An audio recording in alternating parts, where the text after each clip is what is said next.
You are listening to the Motherhood Unstressed podcast, and I'm your host, Liz Carlisle.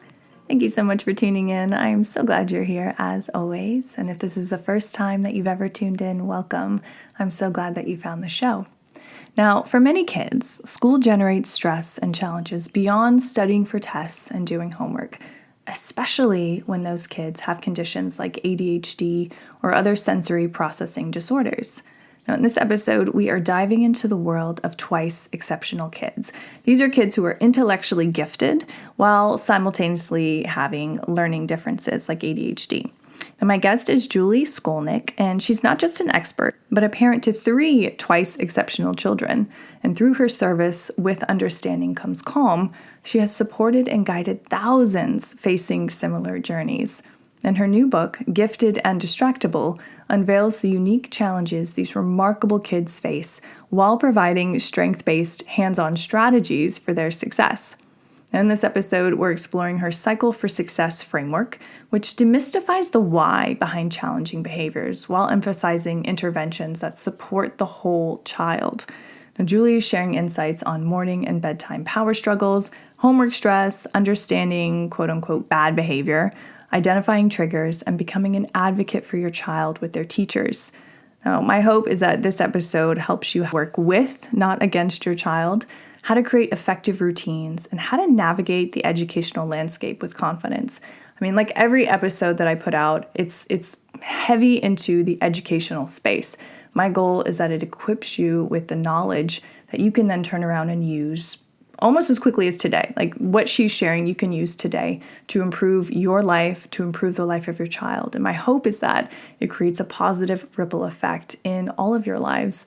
And then you can share what you've learned here today with a friend who might be struggling with her child, and even just to help educate your kids' teachers. So that's my hope with this episode. I think you're going to learn a lot. I think you're going to love Julie. She's amazing. So share it out if you feel called to.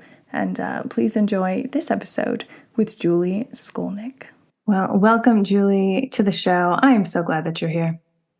Thank you for having me. I'm delighted to be here. Yeah, before we get into your amazing new book, can you give us a little bit of a bird's eye view of the life events that led you to the work you're doing now and the writing of the book, Gifted and Distractible? Sure. Thanks for asking. So I am the founder of With Understanding Comes Calm, which is sort of my mantra, right? If we feel understood, if we feel like we understand others, there's calm. And I started my service about 10 years ago. I happen to have 3 twice exceptional kiddos, currently 22, 20, and 14. And I felt like the world was really glass half empty about this awesome profile of being identified as gifted with learning differences. And so I really wanted to shout from the rooftops, and primarily at first to parents, about the incredible strengths and a way to positively reframe about their children. And that kind of morphed over the last 10 years into a lot of services that I provide for lots of stakeholders within the twice exceptional field, including parents, 2E adults, teachers, and clinicians. And it culminated this past year with the publishing of Gifted and Distractible, Understanding, Supporting, and Advocating for Your Twice Exceptional Child. I love it. I love it. And so just to set the groundwork, how do you define a twice exceptional child? Yeah, I tried to slide that in there. So it's somebody who is, and by the way, we don't outgrow our 2E-ness, and 2E and twice exceptional are synonyms.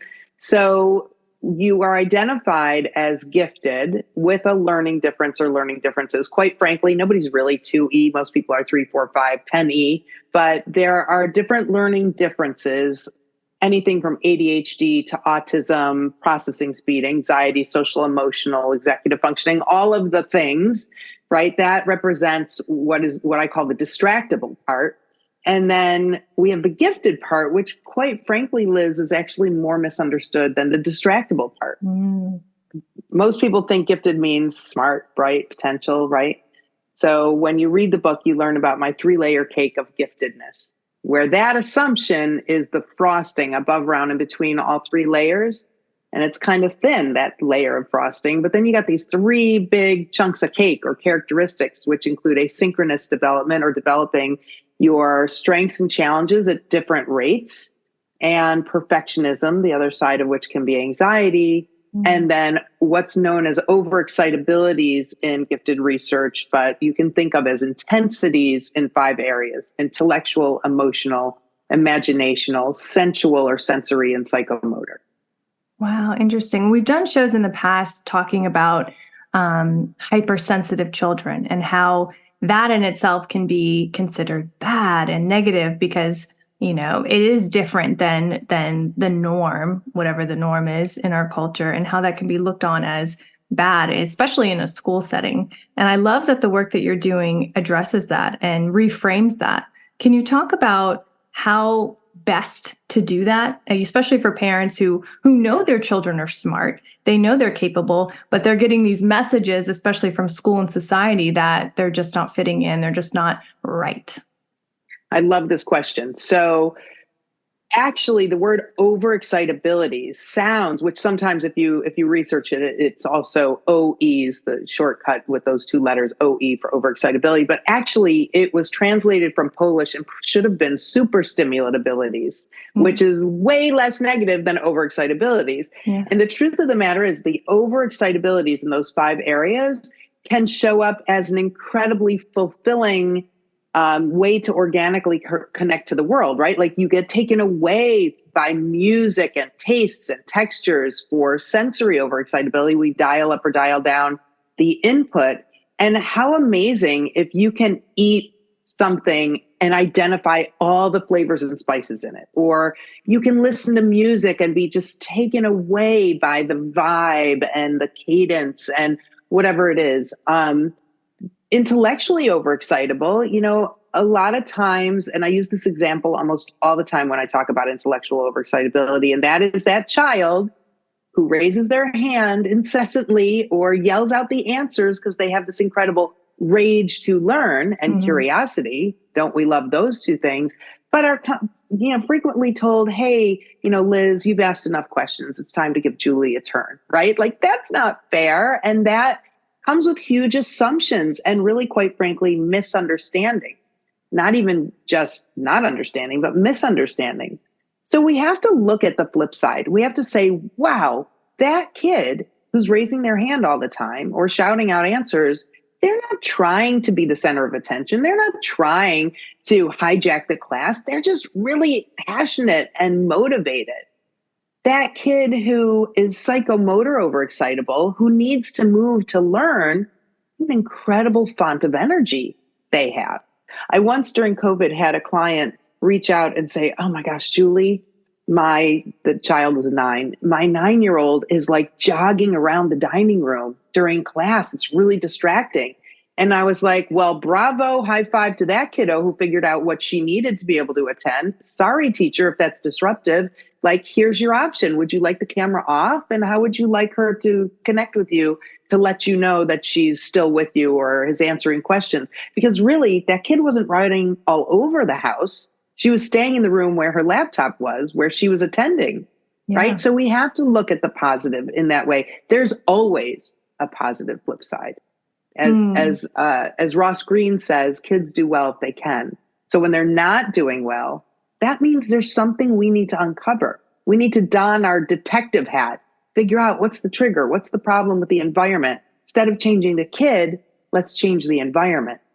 Yeah. What are your thoughts on medicating children for things like ADHD, behavioral issues? Because again, that seems like an easy fix solution versus donning the detective hat to taking that extra step to understand our own psychology and that of our children. What are your thoughts on that?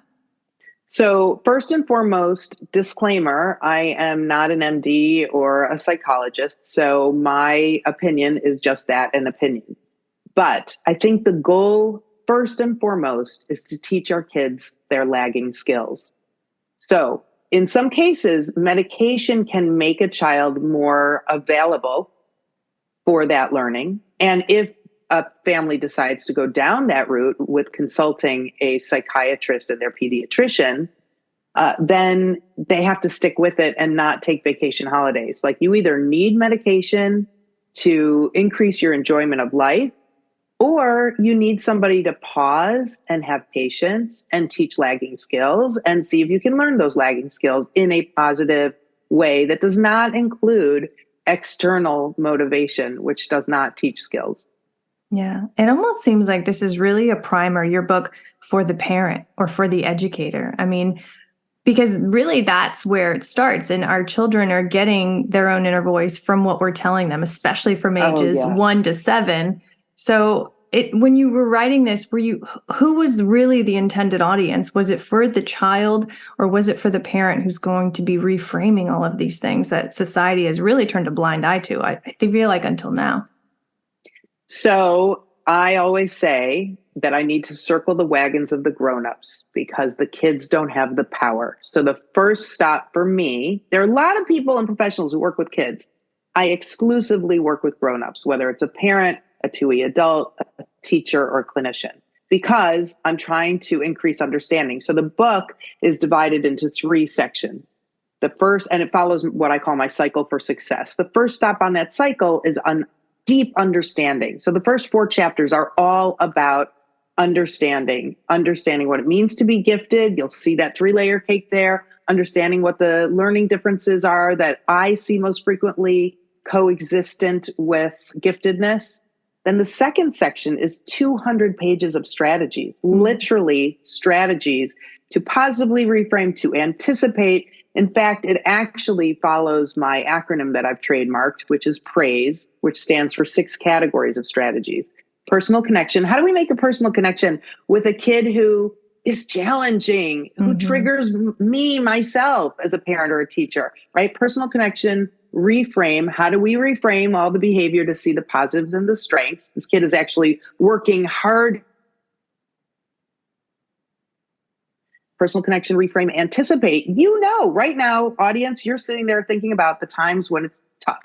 Transitions, morning routine, evening routine, any of that sensory stuff that comes up. You actually know a lot of stuff. So let's anticipate, because if you try tomorrow what didn't work yesterday or today, I promise you it's still not going to work. So how do we use what we know? And then incentives and choices, sense of humor, and exercise. So that's the strategy section of the book. And then last but not least is the advocacy piece. How do we collaboratively advocate between parents and educators? How do we craft this child's story? How do we fold in strengths, struggles, what works, what doesn't work? And what's the one thing, if we had only one thing, what's the one thing we want teachers to know about our kid? And how can teachers advocate on behalf of a 2E kid when maybe the parent doesn't understand what 2E is? So it's really holistic. And so to answer your question, which was, who is this book for? It's really for everybody. And I'm actually hearing from 2E adults that they're really they're feeling seen in reading this. Yeah. Now you said you have some 2E children. Do you think there's a genetic component? Are you 2E yourself? So 100% it's genetic. And between my husband and I, the giftedness is there and ADHD is around. And, there's a lot of, as far as am I 2E? So here's my answer to that, Liz. If you use a synchronous development as a defining characteristic of giftedness, as I do in my layer cake, kind of sounds like anybody who's gifted is actually 2E, right? Right. Math is really hard for me. Geography is really hard for me. And so, I never was diagnosed with dyscalculia, which is a mathematical learning difference, but I would be shocked if I wasn't. Right. Oh, this is so interesting to me, because I feel like even with myself, and I'm thinking of like my father, who was also very sensitive, very gifted. But I think, in that generation, you couldn't really go outside the lines or you'd get the bell, essentially. Yeah. It's just a rap on the knuckles. Yeah, right. Because you didn't fall in line. And now it's like that whole paradigm is shifting to a greater understanding. Do you feel like ADHD really then is a sign of greater intelligence, of greater sensitivity to the world, and almost an inability to kind of fit in a box because we're not meant to be that way? I literally just gave a talk last week at a conference, and I had my entire audience of about 150 people stand up and say at the top of their lungs, ADHD is an awesome brain. It was so great, parents and educators. So I renamed ADHD in a blog that I wrote. I write a blog once a month and have been doing so since 2014. And I renamed it hyperattention activity deficit because they can pay attention to so many things and they need to move. So I once mentored a young man who thought of ADHD as the more evolved brain. Yeah. And I thought that was such a great reframe. ADHD is an amazing brain, a creative brain, an energetic brain, an outside the box brain. So as far as intelligence is concerned, you can be ADHD without being gifted, and you can be gifted without being ADHD. So I'm not sure if I would talk to the intelligence of ADHD, but certainly the creativity and certain abilities. Like I want my EMT or my firefighter for sure to have ADHD because they are going to be on it. You know, if I'm stuck in a dark alley, I want somebody with ADHD with me. They're going to notice all the things. Right. You know, but that's why executive functioning is hard for people identified with ADHD or gifted people because they notice so much more. They're crunching more data, which also speaks to processing speed, right? Processing speed, I never call slow. I call it deeper. You're processing so much more. Yes. Yeah. I was just watching a documentary on Netflix the other day. I think Atlantis Morissette was in it. I can't remember the name. It was something about, again, that sensitivity component. And that seems like it's just one component that you talk about in the book, in the cake, in the layers. Why is that processing deeper? Why is that so much, I don't know, why is that a greater part of this functioning that we're doing that doesn't necessarily fit into the school system or, you know, the soccer team and all of these things? It's like, it's obviously such a great thing. Why isn't society, why isn't culture up to date with that? Why don't they recognize that and praise that? Why is it ostracized? Well, so I'm hearing two things. You're asking about sensory sensitivity and processing speed. So sensory sensitivity, we have sensory seekers and sensory avoiders. So if you are the teacher and you are a sensory avoider and you have sensory seeker students, whew, that's tough. And vice versa. If you're a sensory seeker and you have sensory avoider students, those students are going to be melting down big time. Wow, right? Yeah. So we all are born looking through our own eyeballs, I like to say.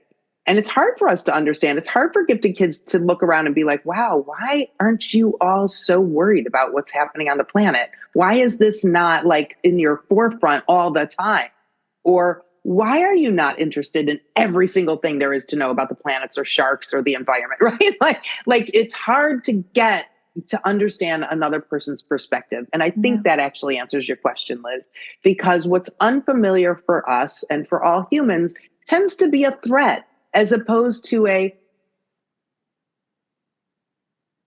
stand. And actually, is there a pretty simple way to address that, like by turning the lights off or by allowing and normalizing a sensory break or whatever. But to talk about processing speed, I do want to say that sometimes parents ask me to meet with teacher teams and sort of describe their child, help with the understanding, and then answer questions and give suggestions for in the classroom. And so one time I was doing this, and this advanced math teacher looked at me after I did this presentation on the student that she had, and she said, wait a minute. Are you telling me you can be gifted with slow processing speed? And I was like, yes, I am. And think of it this way. All the depth, right? Like if you get a word problem as a 2E kid and it's like Sally in her red dress got into the car and drove 3 miles and blah, blah, blah. 2E kid is going to be like, wait a minute. What was she wearing a dress because she's going someplace fancy? Was it long sleeve? Was it short? Like what kind of a car? Who was driving? Was she supposed to get in that car? Right? Like all those questions come to that brain, that beautiful, beautiful brain. So really it's a lot of executive functioning. Teaching how to prioritize, doing a cost benefit analysis of whose priority matters, right? Do I really care? And I do this a lot with adults, right? Like small talk is a big yuck for 2E adults. Yeah. But if you also have a goal of making friends and you're going to a party, then okay, let's plan for, is 5 minutes okay? Is 10 minutes? What can you commit to? And then like move on, take care of yourself. You did what you needed to do and you decided that was enough, right? But it starts with perspective, which answers your question of why don't people get this?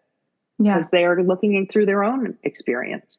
That makes so much sense. And I love that you're laying it out in the book, because it does give people who don't see the world through these higher executive functioning eyes the wherewithal to be like, oh, okay, I understand it, because, here's a story, like the math story. That's perfect. What would you say out of the 200 pages of strategies, I don't know, is at the top of your list? What do you love the most? What was like when you were writing the book? Okay, I definitely have to mention this. So I actually love all my strategies because they have been used for so many years and they are life-changing. But I will give you, there is no magic bullet, but the secret sauce is noticing verbs like action words, like not nouns, not adjectives, but verbs. So when your child or your student, so the first step of this is to think of, what is the behavior I really want my kid to do that they're not doing? Okay, number one, identify what matters to you, because you can't do it all at once. It has to be one per week, really. Then we think, okay, does this child actually understand my expectations and how to do this responsibility? And therein lies actually, Liz, a really important aha moment, which is most people think they are giving expectations when they're giving responsibilities. So for instance, clean your room. I don't know what that means. Obviously, it doesn't mean pick up all the Lego pieces on my floor because I'm in the middle of a Lego build. So that can't be part of cleaning my room, right? So is it actually clear? The responsibility is clean your room. What are all the expectations? So you have to make sure expectations are clear, concise, consistent, and appropriate. So in our noticing verb strategy, number one, you're going to think about the behavior. Number two, have I made it crystal clear what my expectations around this responsibility are? And number three, when my child or my student actually starts doing those things, I'm not going to say, good job, I'm so proud of you, or thank you, because that means they're doing it for me. Instead, I'm going to say, hey, I noticed that when you came home, you went upstairs, you walked into your room, you looked at the floor, and as we talked about, you sorted laundry, books, toys. And after you put those in the piles, you then started to think about where everything needed to go. And so you notice as many verbs. If, for instance, an easier example is, let's say you want your child to walk in and rather than throwing their backpack into the foyer, you want them to hang up their backpack in the closet on the hook, right? Well, you've identified this as something you want your child to do. You've made sure they understand the expectations and they've agreed to them and they've said them back to you. And so they're crystal clear. And now when they do it, you're going to say, hey, I saw when you came home, you walked in the front door, you walked over to the closet, you opened the closet door, you took your backpack, you hung it on the hook, you unzipped it, you took your lunch out and you put that on the island. Isn't that so much more powerful than, hey, thanks for hanging up your backpack, right? Because, and I'll tell you why this is so effective. We know that 2E kids are redirected 40 times more than neurotypical kids in a classroom. Why can't you? Why won't you? When will you? Why don't you? That's the song they hear all the time. Yeah. And so when their efforts are noticed, they actually might thank you. And we don't say thank you to them or I'm proud of you or good job even, because we want this just to be about noticing their efforts, not that they're doing something for me. I love that. I love it. Okay. So what if your kid is a little bit older and you're like going through this list and they're looking at you, because we all know they're very intelligent, and they're looking at you like you're a crazy person. Yes. And that happens. They do look at you like you're a crazy person. And you know what you do? You say, I'm just noticing. Oh, I love that. I love that. Not even I'm appreciating, but I'm just noticing. And if they're older and you're starting this for the first time, which let me tell you, you are not the only person out there for sure, then it's okay. You're starting a new pattern. And they have to get used to it. So they might think you're nuts and they might say you're nuts. And if they ask you to stop doing it, then that's okay to stop. I would maybe try to not notice as many verbs, but I would still notice an effort. So if a kid comes home with an A, if my kid comes home with an A, I'm never like, good job, I'm proud of you. I'm like, wow, you must have really listened. I saw you studying for that test. You clearly were reading through your notes. That's how I respond. Verb. I love that. I love that. So what happens when you're on this journey, you're changing patterns on how you're speaking to your children, you're noticing more, you're verbalizing what you're noticing, but their teachers are not open to this. They don't have time for this. They're burnt out themselves, and they go to school and they're kind of just beat down. So when you don't have that advocacy at school, when you don't have amazing teachers, which, most of them are, but sometimes that's not the case. Sometimes you just have not really emotionally intelligent teachers that your kids are with all day. What do you advise to your clients then? So the first step is to, of course, have grace, because unfortunately, teachers are not taught about gifted, let alone 2E. Mm-hmm. So number one, buy them the book. That's what I'm going to say. But number two is, and I have a whole section on the top 10 tips for collaborative communication between parents and teachers. And so it's really hard, Liz, to go into advocacy on behalf of your 2E child and not get emotional. Yeah. But that is really important, because when we're in our amygdala, it hijacks our prefrontal cortex, or our thinking brain. So we have to try to really have some talking points and be very clear and come with the idea that I'm actually coming to make your job easier. Let me help you understand. In fact, part of my advocacy chapters speak to the importance of scheduling a meeting at the beginning of the year, if you can, and we're not at the beginning of the year when you're listening to this possibly, and that's okay too. You can still ask for a meeting with as many teachers as who see your kid, from gym class to music class to art class, all the classes, as many as you can get there, and start by saying, here's what you're going to see and here's what it means. Because our 2E kids are complex, and sometimes they do something outwardly that doesn't actually indicate what's going on inwardly. Mm-hmm. And so it's really important to help them, again, with perspective. And so and then let me just tell you, one of my favorite questions to ask at a parent-teacher conference is, tell me what you love about my kid. Mm-hmm. And if they don't love anything about your kid, it's time to think about maybe switching classes. There's got to be something they love about your kid.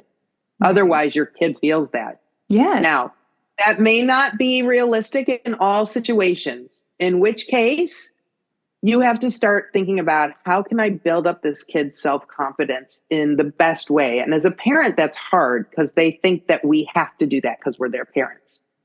But there have been times in my past when one of my kids had a real crash and burn moment, and school totally reacted inappropriately. And we went to ice cream. Sometimes it's just like, you know what? That sucked. Mm-hmm. Let's go have ice cream, and just not even make a big deal. And at other times, we really have to validate. That's another strategy I talk about in the book, is validate, reiterate. When can you, instead of solving the problem, really important to let our kids kind of go through their emotions and share them with us and validate those emotions. And there are ways to do that are really important, so a child feels heard and seen, and actually it then dissipates that angst that they have. I think that's so true. I mean, I think when you do really see and hear your child, and it's not coming from a controlling aspect, but really like almost like a guide in their life. Yeah. You don't own them. That behavior, that reactive behavior, goes away on its own. Yes, because you're filling their resilience bucket. So I call it the resilience bucket. There are things that fill it and things that empty it. When we can validate our kids, it fills that bucket, because actually we're holding some of the hardness for them. Mm-hmm, like scaffolding. Yeah, but also just literally they are overflowing with emotions. If we can hold some of those emotions, then they have more room for other stuff. Yeah. Oh my gosh. It's so inspiring to have authors like you on the show who are doing this work in the world, because I think about the potential of all these kids out there whose parents do pick up the book, who do start to understand and implement your strategies, and then they embolden their children to do really amazing things in the world. And, it's just the times that we're in now, we need creative, brilliant minds to think of new solutions to problems that we currently are facing and have faced in the past. Like that for me is very meta, and it's very exciting to be able to share your work with my audience all over the world, not just America. Well, thank you. I like to say that I give parents permission to parent differently, because that's what we have to do. That's what we have to do. Yeah. Julie, do you have any lasting message for our listener? We are just at the end of time here, there's anything from the book or your work that you'd want them to remember, what would that be? You are the just right parent for your child. As parents of 2 kids, we have our own self-doubt. We think, oh my God, I completely did that wrong. Why didn't I do that? I'm always doing. Okay, we have no purpose for the rear view mirror. We don't even use them in our cars anymore. We use backup cameras. So throw your rear view mirror out and every day starts afresh. And by the way, when you do feel like you screw up, I want you to say, yes. Why? Because it's a role modeling moment for your kid. You're living life. Life is not the plateau of easiness. Life is the struggle, and it's not what happens, but how you handle it that matters. I love that. Okay, Julie, where can our listener find out more about you, work with you potentially, and get the book? Thank you. Well, the book is everywhere. Amazon, Barnes & Noble. You can also get it on my website. So my website is withunderstandingcomescalm.com. And we also have a free newsletter called Gifted and Distractible, which I highly recommend subscribing to. It comes out once a week. It has my blog, my vlog, articles for all of our stakeholders, and then sort of a roundup of where all the things are happening all over the world for the gifted and 2E population. And I'm everywhere on social media, and I post a lot of really cool stuff, whether it's inspirational or informational. So everywhere, Julie Skolnick, With Understanding Comes Calm, or Let's Talk 2E. That's every social media you can think of, and YouTube. Love it. Again, thank you so much for sharing your time, your work with my audience. No doubt you are already making the world a better place. So thank you so much for the work that you're doing. Thank you so much for helping me amplify this voice. You have been listening to the Motherhood Unstressed podcast, where we navigate the beautiful chaos of motherhood together. For more inspiration and insights, please visit our website at motherhoodunstressed.com, or you can visit me on social at motherhoodunstressed. Remember, you are not alone in this journey. Until next time, stay unstressed, empowered, and embrace the joy of motherhood.